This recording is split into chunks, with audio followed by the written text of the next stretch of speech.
Good morning. It's Friday, the 20th of March, 2026, and this is Graham Healy from the Healy Report and also Rise Up Australia Brisbane 2025, the Truth blog and the prophetic and political truth blog. So you go onto the website, just click on that, it'll appear that prophetic and political truth blog will appear. Click on that and you go straight to the blog where I've listed, the ongoing commentary, some prophetic words and some historical facts and figures and what have you. Now, we're just having a look at the outreach of Iran. So this is a map that was, I took this off Facebook, and it was a group that really does their research very well. So Iran's missiles, drones, and proxy attacks. Australia, 2 places. Bahrain, Oman, AE, Qatar, Bahrain, I can't pronounce that, Turkey, Cyprus, Syria, Jordan, Iraq, Kuwait, is it? Saudi Arabia. Anyway, these UK as well. Did I say that? These guys have, for 47 years, sponsored terrorism all over the world, and they're finally being neutralised in a very, very effective manner by Donald Trump and Benjamin Netanyahu. And of course, that's brought all the anti-Zionists out of the woodwork. Zionist, or Zion meaning Jerusalem. And, I recommend that just hang on a second. I just want to bring you to the Facebook page and make certain that you follow John Morrell, Moriel, who is another truth warrior and definitely very accurate in what he does. But here's a map of what's been neutralised since Donald Trump's bombarded the hell out of radical Islam. Is it Islamophobia? You just think about this. We just discussed this the other day. Is it Islamophobia, i.e. a phobia being an unsubstantiated fear that Islam is something to be worried about? Well, just have a look at this map and think about it. For the last 47 years, all the terrorism act these characters have either funded through their proxies, including the 7th of October 2023, when they massacred 1,200 Jews, including burning babies alive and all that. And of course, the loony left then protests against Israel. It's just this lunacy, this mental illness that people have in respect to when, especially Israel's attacked by terrorism, suddenly Israel's a problem. It's just insane.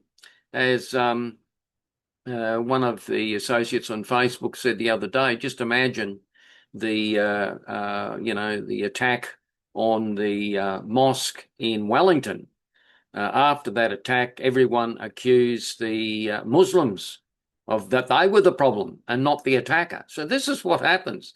You have the terrorists, i.e. Hamas, and you have the likes of the Hamas appeaser, Albanese, recognising Palestine that was never a country, was invented by Yasser Arafat. Go onto the blog and see the full history of it. And furthermore, there was Mark Rowan is put in a more light there, where the Russians have actually created the terminology of Zionism in about 1979, I believe, at the same time that was it 79 anyway. Have a look on the blog and it's all there. We might have a look at that in a second. But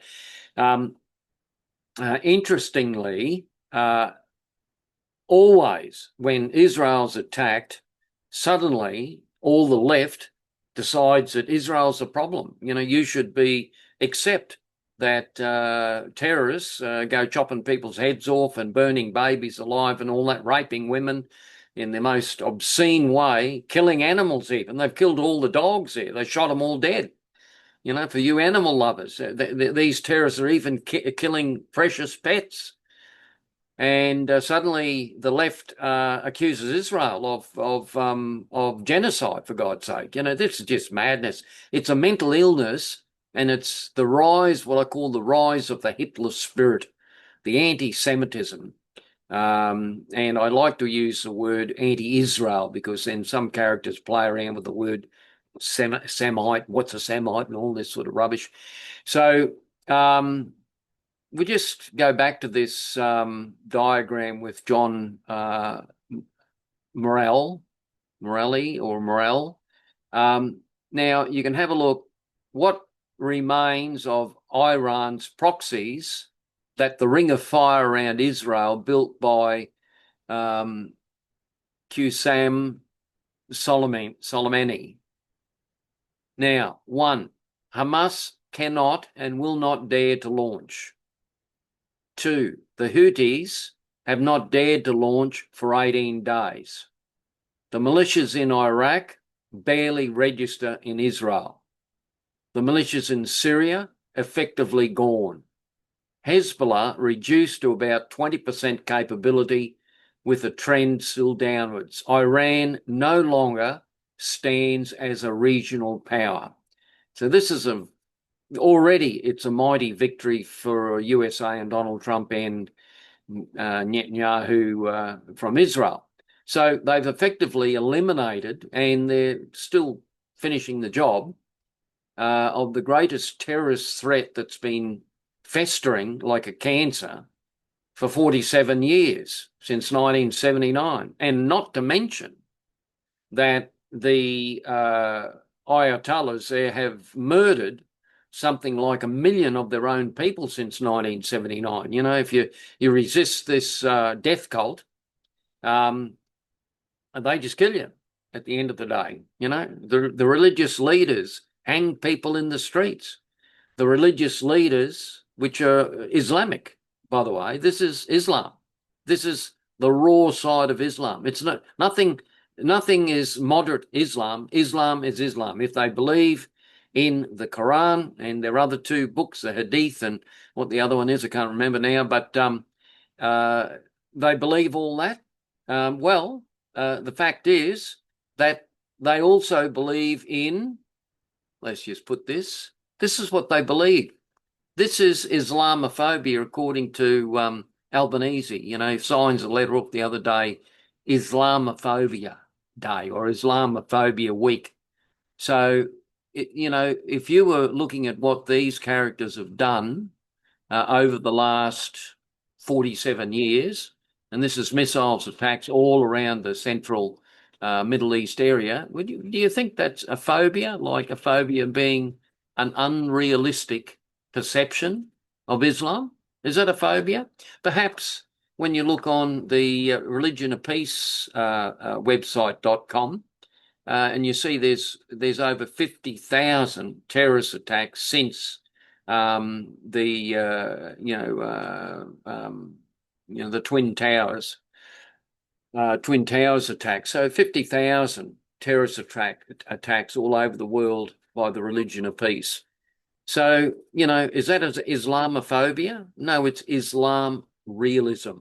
The reality is that the cult of Islam basically is seeded in terrorism, and their objective is, as silly as this sounds, their objective is to take over the world and turn it into one big Muslim caliphate. That's the objective. It just sounds like something out of a horror movie, but it's real. This is real.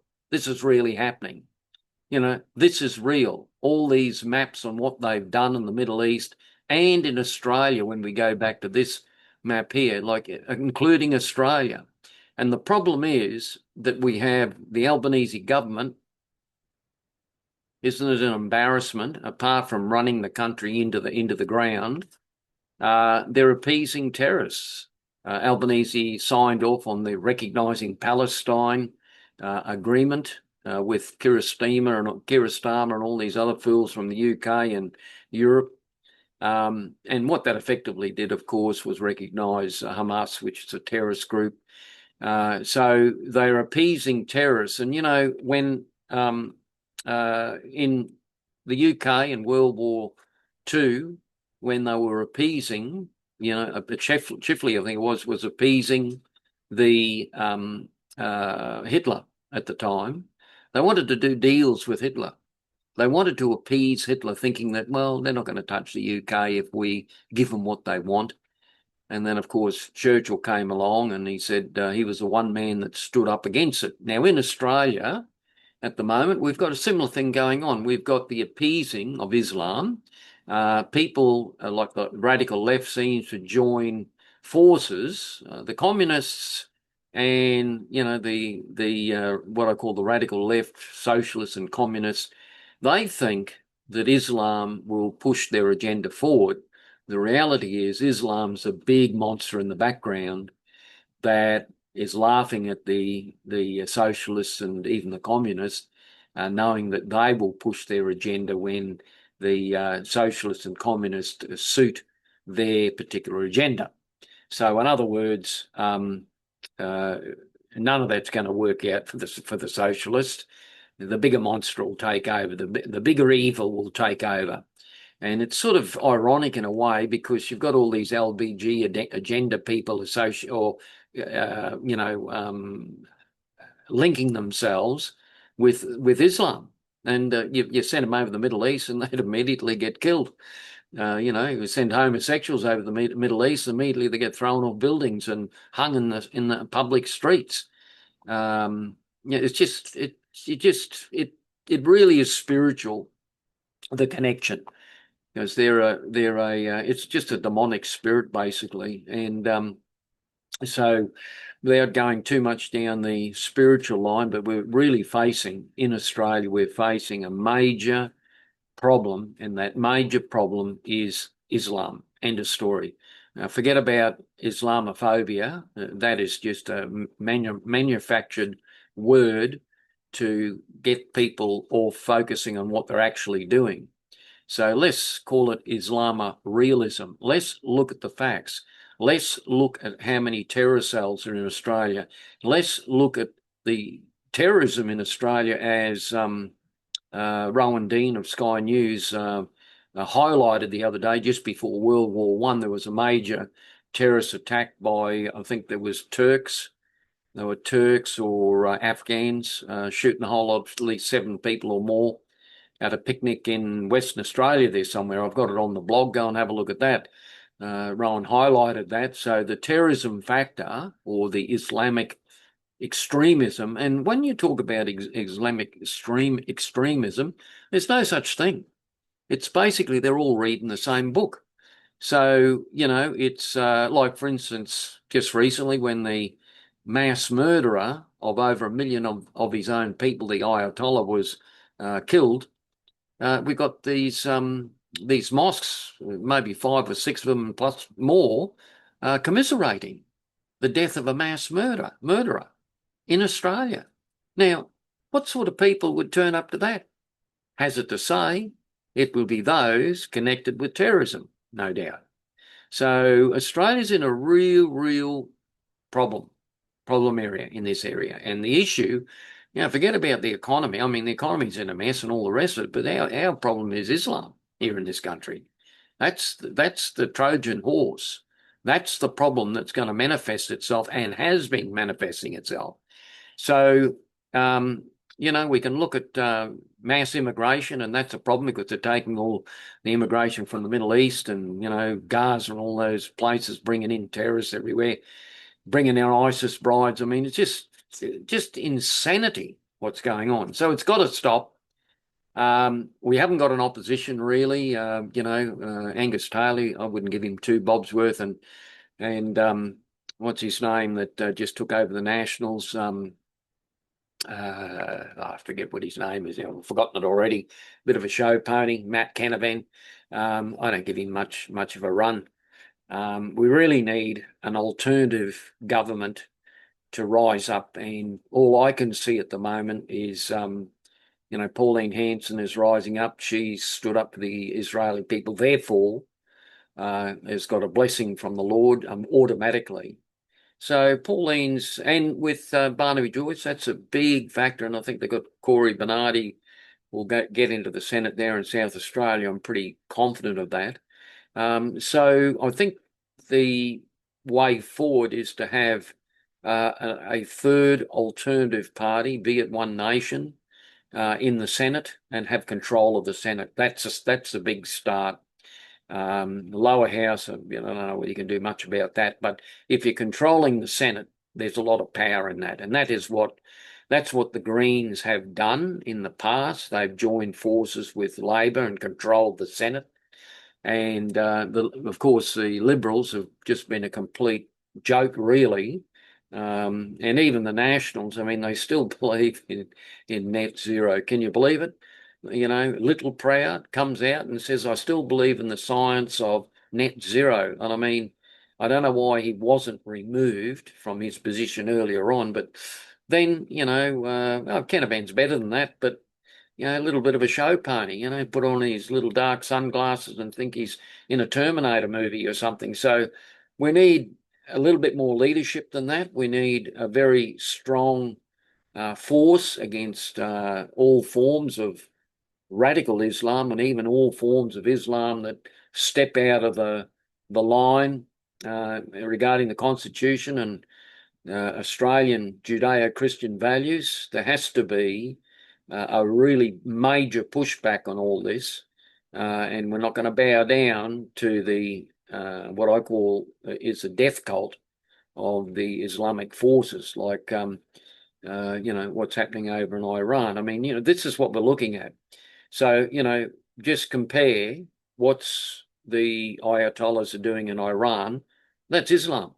Have a look in Turkey. Remember in World War II when Hitler, and the Holocaust, Hitler formed an alliance with the Turks. Of course, this is Islam again. Why?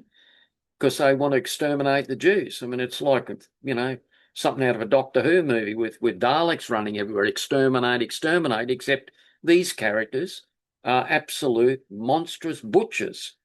I mean, how can you associate or even think to associate with people who burn babies alive, who chop heads off and arms and all the rest of it, and apply this ancient death cult mentality, which really evolves out of the pit of hell, as far as I can see? Prove me wrong. Prove me wrong that Islam is not anything but a death cult. Just prove me wrong. Prove me wrong with facts. Prove me wrong with what's going on in the world today. Prove me wrong with what's happened with the terrorism attacks over the years. These aren't isolated events. These are, you can draw it straight back to what they're instructed to do in the Quran itself. 150 verses of jihad, for goodness sake. It's like a death cult manual. So, just like the president of, and you just listen to what the Ayatollahs say. You listen to what is it the president of Turkey? No such thing as a moderate Muslim. No. They're either a Muslim or they're not. They either believe every literal word of the Quran, and if they do, we have a big problem, because we've got 1 million people in this country who believe in the literal words that are written in the Quran, which is 150 verses of jihad, death to the infidels, death to Jews, death to Christians, death to everyone else who isn't in the death cult, right? So there's a problem that's got to be addressed. Now, in saying that, if someone comes from the Middle East here and they step back from all that, fair enough. But, you've got to make certain that you're not actually endorsing a subculture that's going to undermine the governance of Australia, as they have done in the UK, as they have done in Europe, especially France, Germany, and as they're trying to do in Canada And even in Texas, there's real problems there going on. So, you know, um, it's an interesting little situation we're in. So that's Graham Healy from the Healy Report. And I think, on the other side of this, from the Judeo-Christian point of view, the prophecies over Australia is massive revival. Even in Iran, as I speak, since that regime is being totally decimated by the USA and Israel, that there is a massive Christian revival going on in Iran as I speak. So that's a solution. At the end of the day, I'll leave it on this. Whatever, whether be it Islam, well, let's focus on Islam because that's what I'm talking about. All you've got to do, is you got to have a look and see the fruit of what Islamic people, the culture, do overseas, what they do in the Middle East, what's the mentality. By their fruit, you will know them. And the other thing is, when you're talking about any religious scenario, you look who the leader is, who they're following. And they're following that leader. They will act like the leader. They will do what that leader dictates in their various books, be it the Quran or whatever. So, have a look at them. Have a look who's leading what and who has done what. Did Jesus ever murder anyone? Did he? That's your answer. So, if you're a Christian, you're following Jesus, right? If you're a Judeo-Christian, you're following the Judeo-Christian values. In other words, the Ten Commandments, etc., which for all those people who are going on about Zionism and there's a Zionist under the bed or something, Zion means Jerusalem, and the Old Testament is the New Testament revealed. So the Old Testament is the New Testament revealed. So it's concealed in the Old Testament, revealed in the New Testament. So the whole, especially the book of Isaiah, always spoke about Jesus, the coming of Jesus. There's so many verses in the book of Isaiah. So, that is why there is a Judeo-Christian connection. And, there's also many verses in the Bible that say that those that bless Israel will be blessed, eternal verses. And the main one is Genesis 12:3, which says, those that bless Israel will be blessed.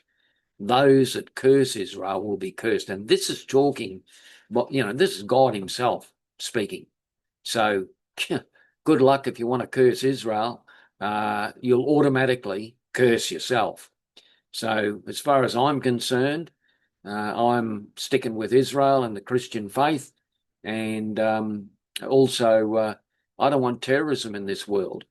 I don't want to be sitting in a country where you just don't know where there's going to be another Bondi in 10 seconds.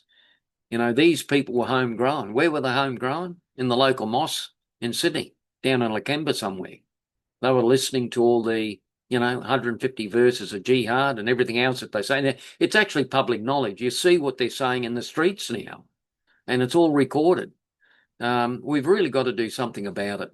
And I think the whole terrorism cells and all that, I don't think terrorism attacks in Australia is over and done with yet, especially with the Iran war. That'll stir them up a bit, unfortunately. But anyway, we need a major overhaul in this country regarding Islamic fanaticism. And are there moderate Muslims? Not if they follow the Quran. According to their own people, this is what they say. And according to what you see sitting behind me here, that's the result of Islam. That's their mentality. Attack everyone, subdue the world, turn everything into a massive, like what's her name? Grace Tame or whatever her name is. Disgrace Tame, I call her, and she yells out the global intifada. Well, that's a call to terrorism. That's suddenly she's lost all the following. I wonder why. You're calling people to annihilate the Jews again. You're acting as if you're in the the Hitler's SS. Another Holocaust you want? Is that what you want, Mr. Tane? Ridiculous. Okay, Graham Healy over and out. The Healy Report, and go on to Rise Up Australia Brisbane 2025. And I think I'm going to put another domain name called Wake Up Australia because we really do need a big wake up call. Okay, that's Graham Healy over and out. Have a great day. And remember, Jesus is Lord. Love your neighbour as you would yourself. And that doesn't mean hate your neighbour. That doesn't mean hate the Jews. That doesn't mean go around and try and assassinate people like the Islamic characters do. And if anyone from the Middle East is here in Australia, well, you've got to basically adopt Australian laws and Australian constitution, the Australian way of life. If we go over to the Middle East, like for instance, if I go over to Saudi Arabia or something, you can't, you can't buck the system. You buck the system over there and you get your head chopped off or something. And that's literally true. You see? So, Australia has, all other cultures that come to Australia, not a problem, but one particular culture is a Trojan horse, which unfortunately we have to look very, very seriously at it from a security risk point of view. And yeah, that's how it is. Graham Healy over and out. Have a great day.